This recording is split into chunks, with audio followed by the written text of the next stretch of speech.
Okay, it's 5 after, and so we're going to begin. Sueanna, would you like to begin us with a prayer? Sure. Let's start with a prayer. Our Father, who art in heaven, hallowed be thy name. Thy kingdom come, thy will be done, on earth as it is in heaven. Give us this day our daily bread, and forgive us our trespasses as we forgive those who trespass against us. And lead us not into temptation, but deliver us from evil. For thine is the kingdom and the power and the glory of the Father and the Son and the Holy Spirit, now and ever and to ages of ages. Amen. Amen. Sueanna, do you have any words for us this morning, or you tell us what Sure. if you want us to jump in, or if you have anything to say? Yes, absolutely, absolutely. I think we are having this VLC as a substitute for the regular PLC, which is a blessing because it allows us to get together, even though it is online, but it allows us to get together and see each other, stay connected, and stay connected more intimately to God. That is wonderful. We did the same thing yesterday with the Antiochian men in the morning and in the evening, and it was wonderful. The day before we did the young adults, and the day before we did teen soil. So this way we are staying connected, and and the zeal continues, is fed to continue to go further. So I look forward to meeting with you today, this morning, and to this afternoon. And God willing, everything will be wonderful and successful. God willing. Thank you, Sueanna, for being here this morning. Ladies, we started this not too long ago. As most of you know, and if you don't, then this is a wonderful opportunity for you to learn something about our diocese and the Antiochian women. So every year, just to kind of give you a little overview so that you kind of understand what's happening. So in your local parish, you have a women's group, right? Many of them, they usually have some sort of a patron saint. Most of our parishes have a different saint, but they're all named differently, but they are all chapters of the Antiochian women. And then those Antiochian women all are members of our diocese, which is the Diocese of Miami in the Southeast. We have a board that kind of runs those and disseminates things to those chapters. Above that, our archdiocese, each diocese has all of these boards answer to that larger board, the NAB, you'll often hear it called, the North American Board. And that has a set of officers that kind of run the archdiocese. So it's like a big umbrella down to smaller umbrellas, down to a smaller umbrella. So just to let you know that as an Antiochian woman in any of our Antiochian parishes, you are automatically a member of your local parish's Antiochian women, your diocese Antiochian women, and the archdiocese Antiochian women. So with that said, every year the spiritual coordinator for the NAB, or the North American Board, chooses something for all of the women to read together. And this year was chosen by Thoughts Determine Our Lives by Elder Thaddeus. This was the book. All of you should have received, all of the presidents should have received the title of the book, and then I sent out a series of questions and things. As this comes out, each chapter in each parish is welcome to do a book study, to read it individually or however you want to do it. And so then when we come together as a diocese, we're all discussing the same thing. So we decided last year when we had the PLC in Raleigh that many people hadn't read the book, but we wanted them to feel involved. And so Dawn and I decided that we just invite everybody to the book club. If you've read the book, you're discussing the book. If you haven't read the book, it might be a nice introduction to something that you could get and read later. So this year, the NAB has chosen this book for all of us to read together. So we always have someone lead the discussions, and I'm not qualified. So this year I have asked someone to lead the discussion for us, and I'll introduce her in just a minute. Just so that you know that Elder Thaddeus, he was born in 1914. So this is a a person who's lived in this, in this century, this time that we are living in. He lived through all of the suffering endured in Serbia in the 20th century, over the course of 2 world wars during the communist takeover, and through the NATO bombings of 1999. He co-suffered with his people. He taught, counseled, and prayed for all who came to him in pain and sorrow. His words of love and hope provided spiritual balm for people from all classes of society. In 2002, Elder Thaddeus reposed, leaving behind a large collection of his teachings preserved by his faithful spiritual children. His life, teachings, and spiritual conversations are printed here in this book in English for the very first time. And so this book was chosen again last year before we had any idea what we would be living through this year, but I think it's a nice selection for this time. So I was trying to think of who could carry this conversation and do it justice. And so I asked someone near and dear to my heart. Her name is Sueanna Alter. Many of you may know her as Sueanna Keim, but this week she decided to fix that, and she got married last Sunday, or almost been 2 Sundays. So anyway, so Sueanna graduated from St. John's College in Annapolis with a bachelor's degree in classics, and then she went on to get a master's degree in children's literature at Roehampton University in London, England. And now she teaches elementary school at an Orthodox school here in Chapel Hill, North Carolina. She reads amazingly fast and comprehends more than I ever will. And so when I asked her to read this book, which she had already been reading, and with several of the other people in the family for this this year, because Soyo had been reading it and the men, I thought that she would be the best to lead our discussion. So after the blessing of Sueanna and Father Kamal, who is our Antiochian Women's spiritual advisor, she has agreed to lead our conversation. I'm going to turn it over to her. And if you have any comments or questions, she's really good at this whole Zoomy thing. So you can put those here in the, if you go to the bottom, your chat bar, you're welcome to put questions or thoughts in there. Otherwise, if you'd like to speak, you can unmute your microphone and she'll be able to handle that too. I'm going to sit here and have my coffee and listen to the book discussion, our thoughts in our lives. So here is Sueanna Alter. One more piece of information about Sueanna. She just got married a week and a half ago. So everybody congratulate her. Congratulations. Congratulations. Thank you, guys. All right. So I did read this book. So I wanted to start out not talking about the book, actually. I'm going to start out, and I am loath to do this, but with talking about a cliche.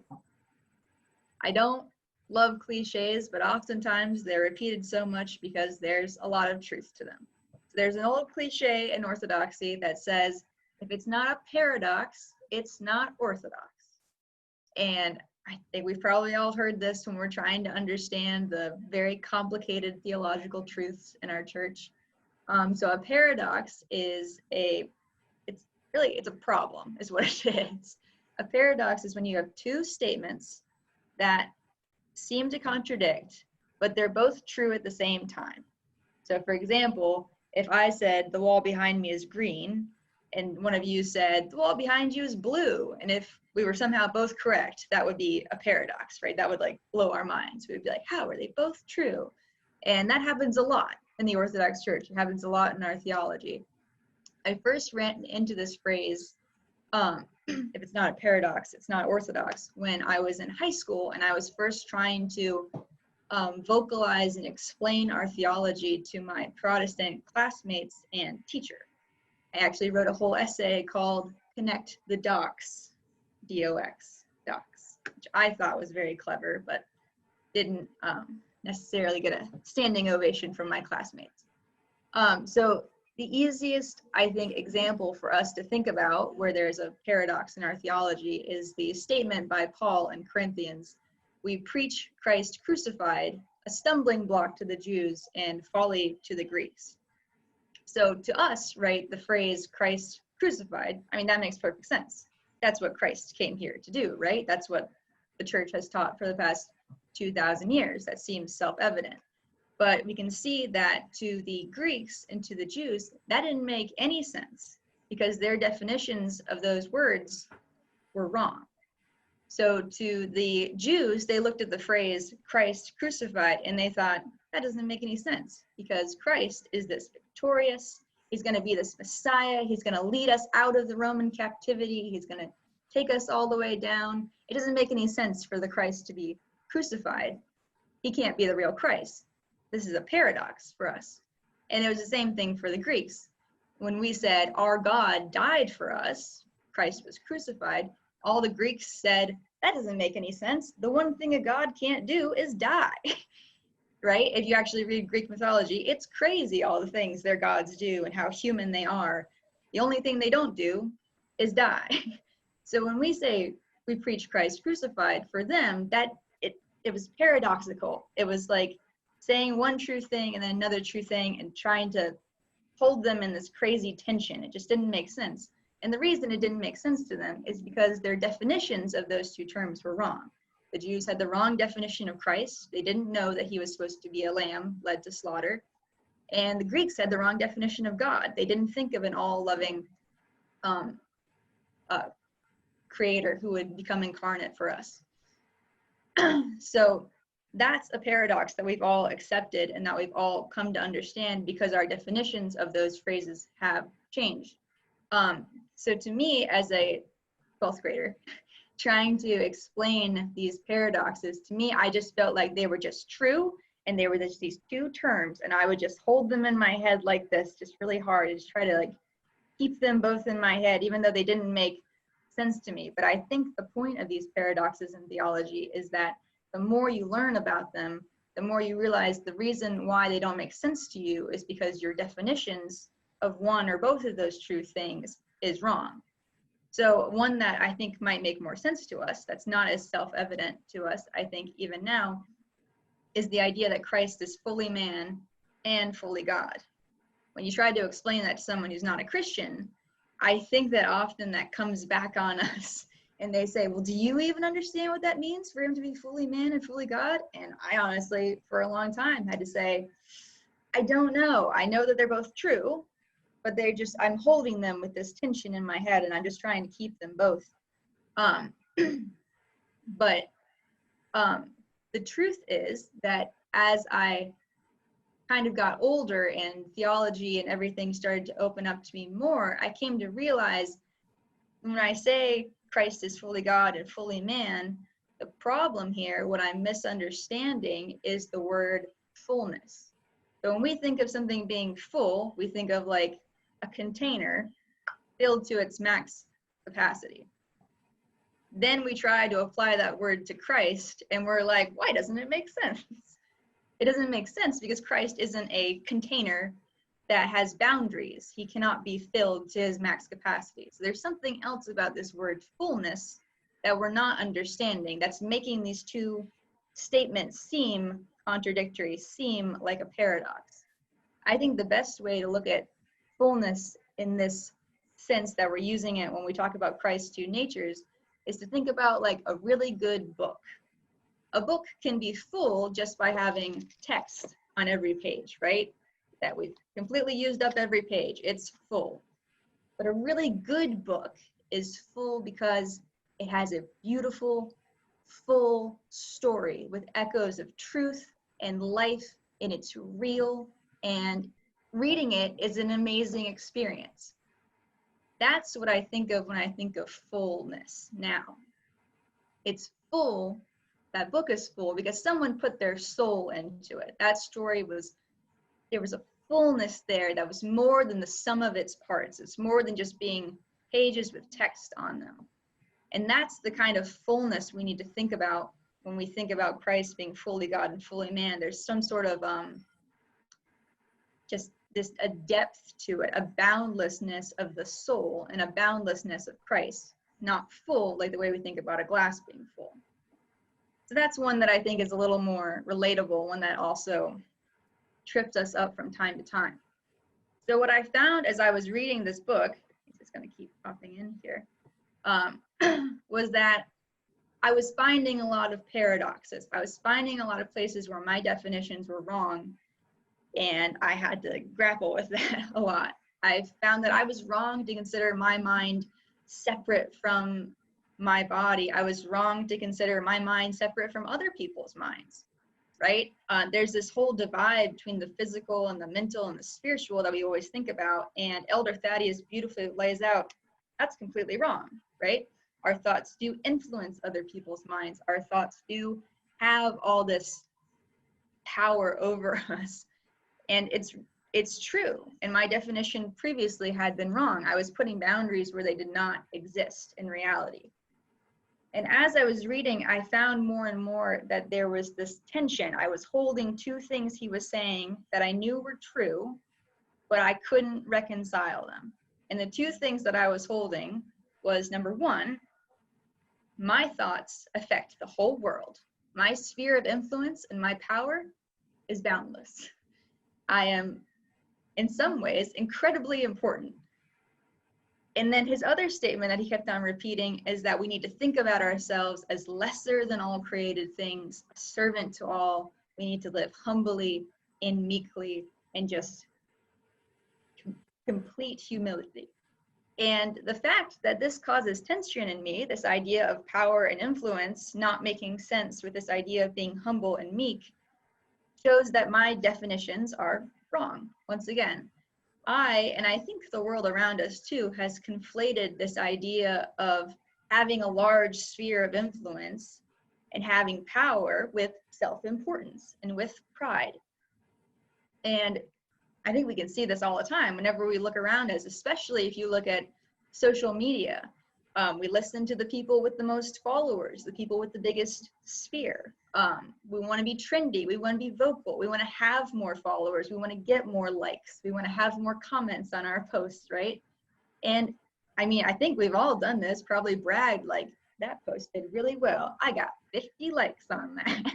You know, I think that's a very relatable idea. And the idea is that you're making a mark on the world because more people have paid attention to you. You've had more influence over them. You have had power over them. That makes us prideful. That makes us feel important. I don't know if you guys know about this, but there's actually an entire career for some young people who are so good at social media and so good at just influencing other people. Their career title is literally influencer. They're people who are just online.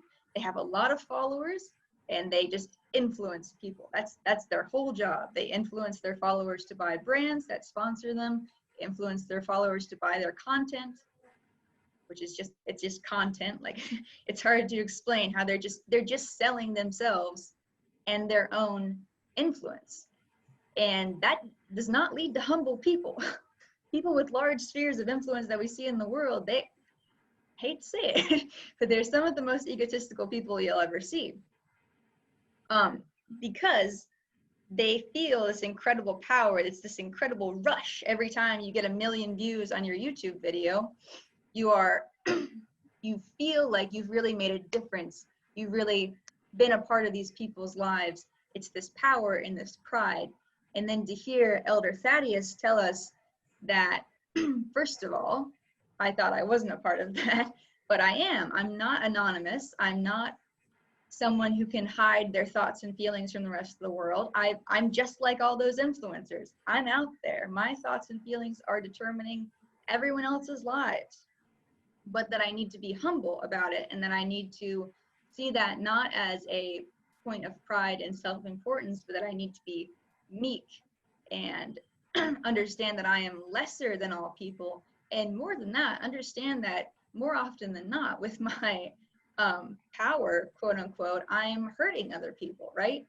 He doesn't usually talk about good examples of our thoughts determining our lives. Most of his examples are things like people really hurting each other, warring against each other in their hearts, even when they don't know that they are, physically hurting in some instances other people with their thoughts and feelings.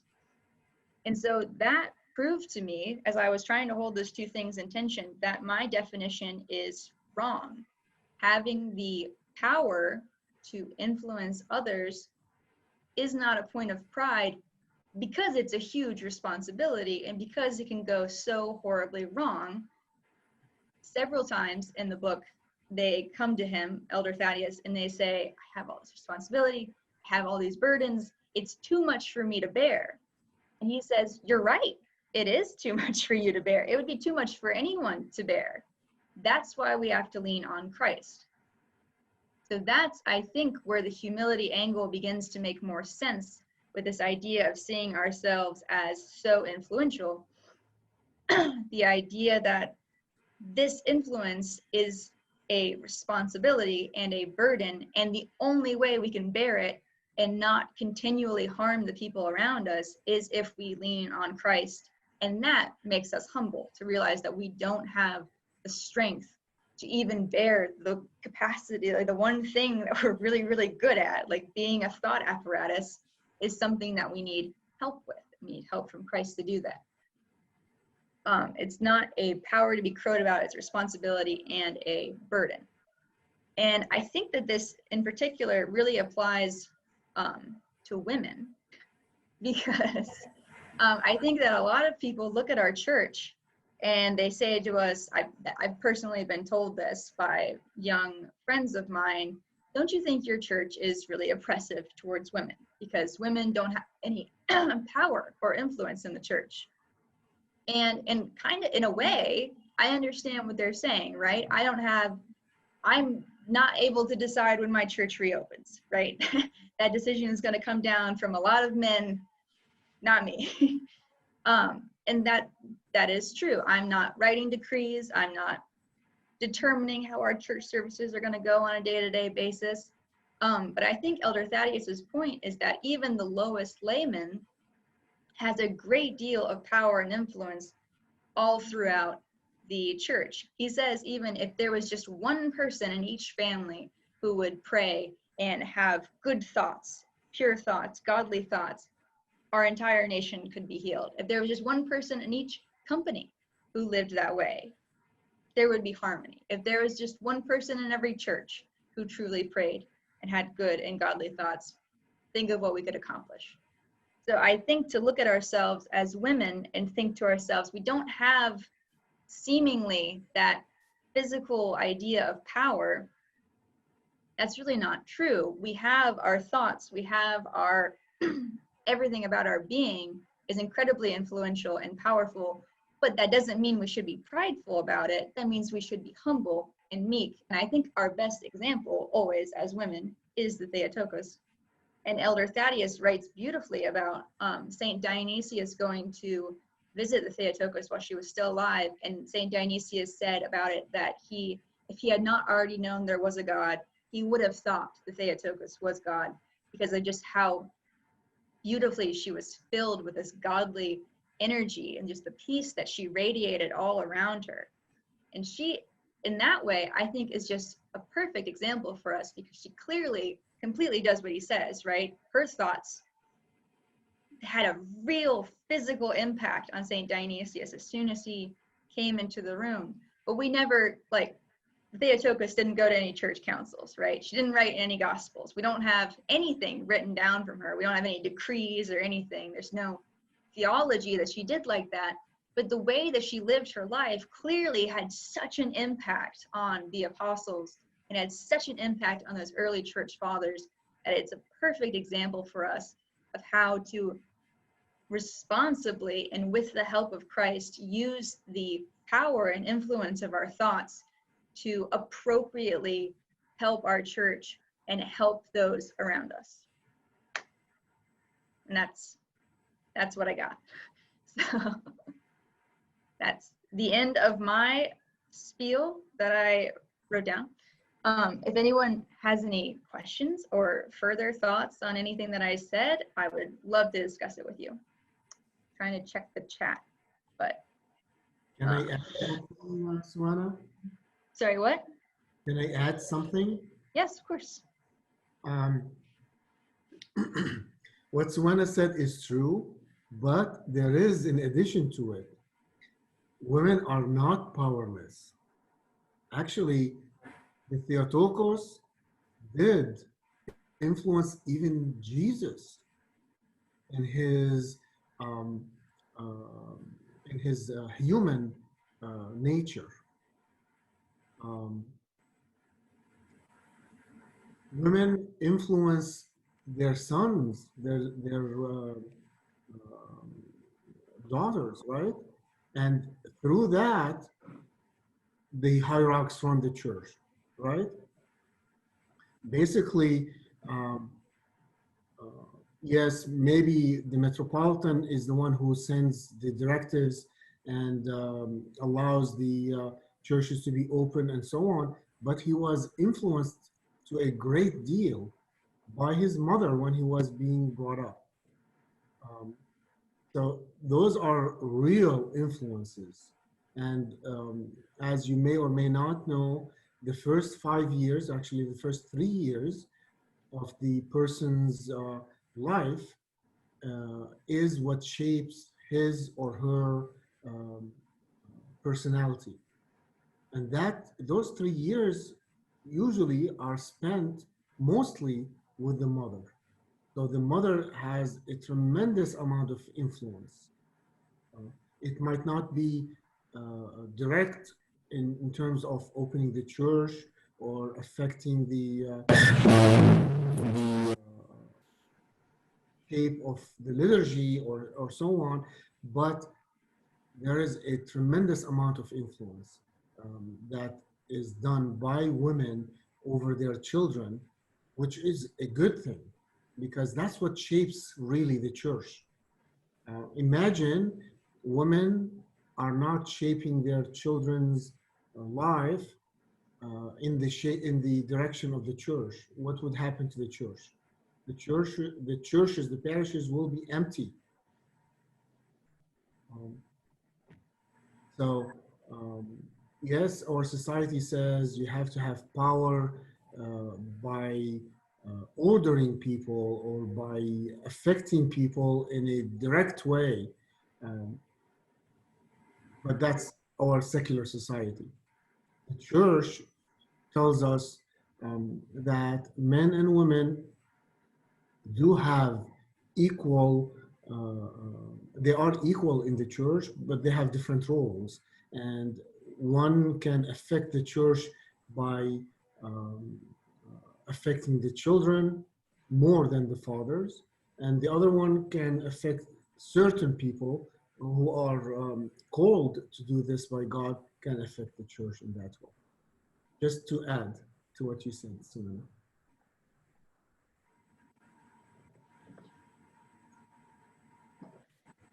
Thank you, Sayedna. You're welcome. Anyone else? Any thoughts, comments? Well, I would like to say, Sueanna, you have done a great job. Thank you very much. It's a very good read. Definitely. And good morning, ladies and everybody. It is wonderful to spend this morning learning about this wonderful saints and what he had to tell us. And definitely weakness, it is not something is bad, because St. Paul in his letter to second letter to the Corinthians, chapter 12, he said, my power is made perfect in weaknesses. So it does sometimes might seem weak, but it's very powerful. And the humility of the Virgin Mary, that's what made God to choose her. So humility is not weakness, but what sometimes viewed in some people's mind as weakness. But that's what the power that was made her to be the mother of God, the Theotokos. So I love what you said about how her radiance, how she carried peace without have to say many words to Saint Dionysius and others. And this is what, some saints, they took that, said, and they talk, they said, preach at all times, use words when necessary, right? So I think that was very powerful message we heard this morning, how we should learn from our weaknesses, how we should learn from the Theotokos, how we should view ourselves. Was wonderful, wonderful read. It is a very educating to all of us. Thank you for sharing this with us. And thank you, ladies, for being here today. Thank you, Father. Ladies, do we have any words? I think I just got a comment from Alix Hall.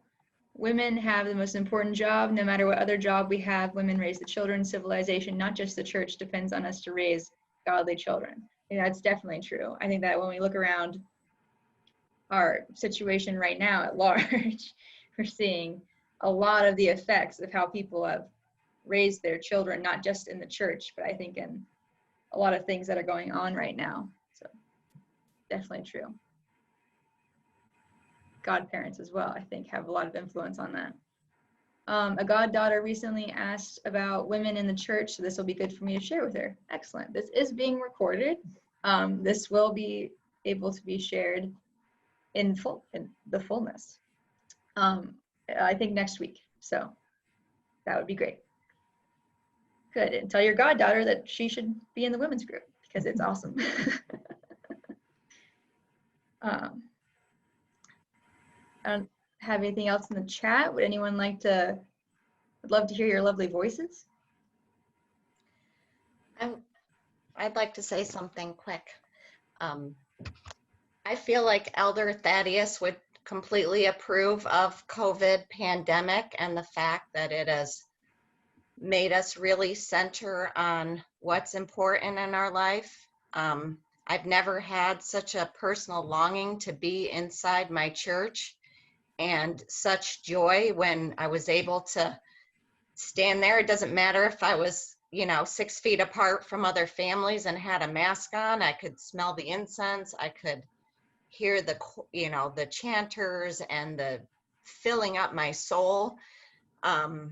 And the longing I had for it and the appreciation and the time that I've been able to spend with my family. I haven't had complete joy trying to help my 17-year-old get through AP physics at home. That has not been, I can say, my personal joy, but spending time with my family because we're quarantined together and just appreciating what's truly important in this world. It's not getting out and shopping and going to restaurants and seeing friends. It's influencing our family in a humble way. And I loved what you talked about with the paradox and the humility. I need every minute of every day of a constant reminder to be humble because it's so difficult as a human being, or at least for me. But thank you, Sueanna. Yeah, of course. And I think that the COVID angle, you're right, has really cast this book into an incredible light because you're right, we are not able, I think we usually use our outside activities and we use our outside influences and all the other things that we're doing to not focus often on our family dynamic at home. But when it's just you and the family at home, I think it really throws into sharp relief the way that you're affecting each other and the way that your thoughts are affecting each other. So yeah, this was a prescient pick, I think, this our thoughts determine our lives, because I think we're seeing that all around us right now, especially in our homes and our nation, everywhere. So that's great. I had a comment from, I think, Myrna. It seems that this book is a must. I agree. Definitely. Again, shout out if anyone hasn't been able to read the book or is not quite done with it yet. I hope we haven't spoiled too much of it, but it's a great read. Definitely pick it up. It's awesome for our time and history as well. This book comes as an ebook, Kindle version, if you prefer ebooks. Good to know. Thank you. Definitely. I wonder if there's an audio version. Sorry.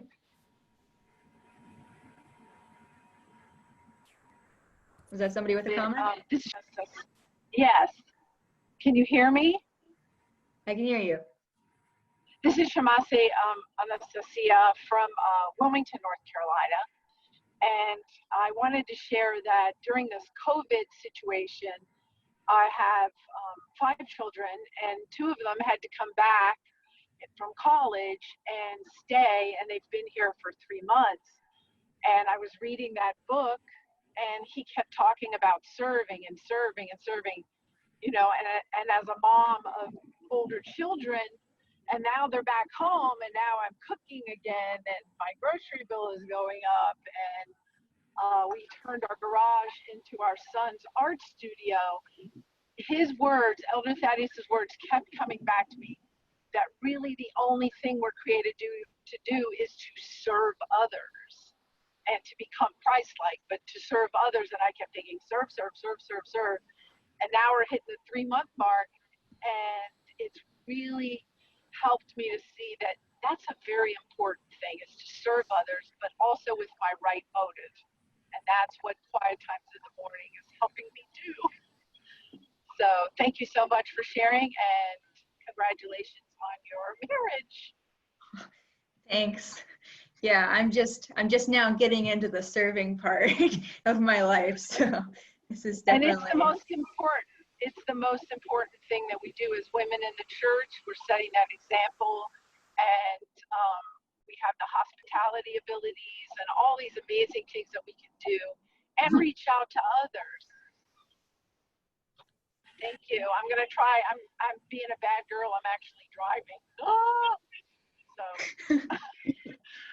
thank you, and God bless all you wonderful ladies. Thank you. Can you hear me now? Yes, we can hear you. Oh, very good. I went to church last Sunday. It was a battle within me after reading the book. I've been reading it for the past year. And I realized how many thoughts come into my mind. How many thoughts came in by putting the mask, by not putting the mask, sitting over here, sitting over there, standing over there. It was a battle all through Orthodox. I realized that yes, indeed, my thoughts determine which way I'm going to walk, or how I'm going to walk, who am I going to speak, what am I going to say.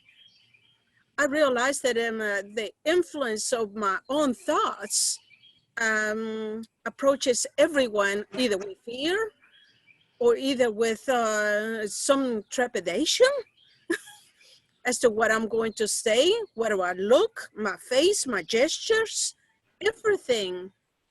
It was a beautiful place for me to be after 3 months, 3 or 4 months, not being at church. It's been hard at home. However, one thing that all this reading has given me is that take every thought captive and hold it. Pray and think in everything that you do, because that does affects everyone's lives, especially. It was a good read. Yeah, thank you so much. That definitely, I think that as we go back to church, we're all going to see that more and more. I think we're going to see how our thoughts that we've had during quarantine are going to pan out. I know for me, I've been thinking like, if I could just get back to church, then everything will be fine. But you're right, it's going to be a battle even when we get there. So it's definitely important to understand. I have in the chat from Deborah. Can you address how we as Orthodox should be humble and meek, yet our society seems to only listen to those who are the opposite, vocal, aggressive, pushing their thoughts on everyone. For example, the protesters are vocal, militant, and seemingly focused on power over others. Yeah, I don't know if I'm the best person to address this, but I can take a whack at it. I think that we are at a time right now, I don't know, I keep up with current events. I think we're at a time right now where those kinds of things are very attractive. Those kinds of things seem like right now they're very important, but I think as the years go on, and I'm not very old, so I don't know this for sure, but I think as the years go on, we're going to see that those people who are loud and aggressive and vocal, they're not going to have the kind of impact that actually lasts. I think the people who are humble and meek throughout this time are going to be the people who survive, and they're going to be the ideology and mindset that makes it through this. I think those loud vocal people are going to burn themselves out, and in a couple years we may not even remember these protests, honestly. But I don't know if anyone else has thoughts about that. You don't have a clue, child. Mm-hmm. So she does not have a group. This is Alix Hall from St. Anthony the Great in Melbourne, Florida. I am 73 years old. So I've lived through a lot of protests, beginning with the civil rights in my youth, and then Vietnam, and a lot. And what I remember,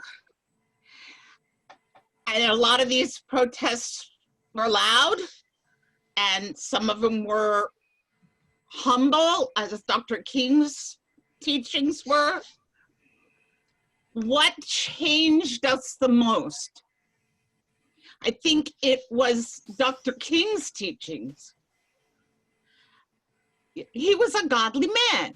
He had his flaws, but he was a godly man. And I think he was trying to teach us that we can change our society by being godly, not by fighting. I remember a friend who was one of the people who did the sit-ins in the diners and whatnot. And they were taught how not to respond. They were taught to just be. And I've tried to remember that lesson, especially during the last 3 months. My daughter and I live together, her family and mine. We've combined our families, our households. And in the last 3 months, I've had to learn some humility because she's going through a difficult pregnancy. In fact, she's having a C-section today and we get our new baby. But I was the mother and she was the child. And she was supposed to listen to me. She's 30 years old. She doesn't have to listen to me. And I had to put down some of my own feelings and wants and desires to help her get through this time. The louder I got and the more angry I got about what was happening, the harder it was for her. So I kind of had to learn to hold my tongue, to shower her with love. Sometimes it was only love and prayer because she was so sensitive. Even touching her sometimes made her angry and upset. So I really had to learn some of that humility. I have a whole long list of things to talk to Father about when I go to confession next, because I tend to be loud and a little obnoxious, and I've had to learn not to be. And prayer. Yeah, definitely. Yeah, I know I've got a long list as well, honestly. I think COVID's really let a lot of things build up. Well, we will all be praying for the C-section, of course, today. I mean, who knew? That's such good news. We got a couple more comments in the chat. Thank you for the encouragement. A sisterhood serving Christ through serving others. Thank you, Myrna, for expressing how awareness of your thoughts impacted your experience of returning to church. Yeah, I think that's definitely going to be really relatable. And I think that all of us, yeah, are in different difficult family situations with this. I know all of my brothers came home from college. We are a packed house. I just moved out when I got married, but I mean, it was rough for a while. So I think that definitely relatable. Thank you for sharing your struggle with that. Sueanna, I'd like to offer a comment. That'd be great. Yes. I'd like to thank Alix Hall for what she shared with us this morning.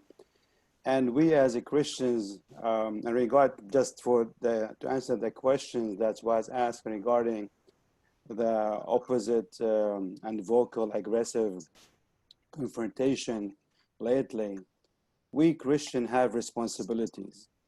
And we do teach and learn that all of us are created in the image and likeness of God, regardless of color or ethnicity.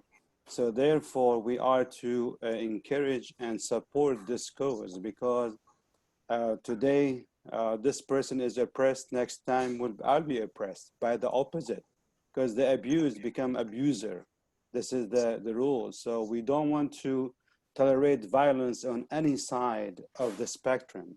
We need to be even-handed. We need to pray for peace and encourage peace and encourage a peaceful protest, because people, they need to express their feeling and they are entitled to it. This is a guarantee by the Constitution that you have a freedom of speech and the freedom of religion, and we need to protect those amendments, because if we don't protect them, somebody gonna take them from us. And we will not allow this as a good citizens, peacefully and very forcefully coming from our faith, that we are entitled to be. God has created us free. We need to be free. He created us in His image and likeness. Every person deserve respect, and total respect for life, regardless who you are and what is your color of your skin. If you are white, black, blue, doesn't matter. You are a child of God, and we need to be loved as a child of God.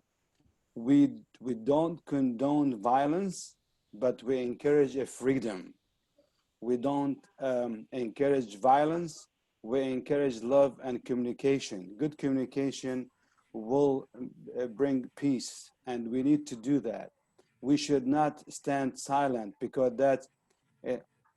they say the one who would be silent for truth is like a mute devil. So we should not be mute when it has to do with truth, when it has to do with our God created and giving rights, regardless. Because if this would continue to be allowed, who guarantee that regardless of my color, I'm gonna have my rights, and I will be heard as a human being and respected as such. So definitely, we don't want a dictatorship.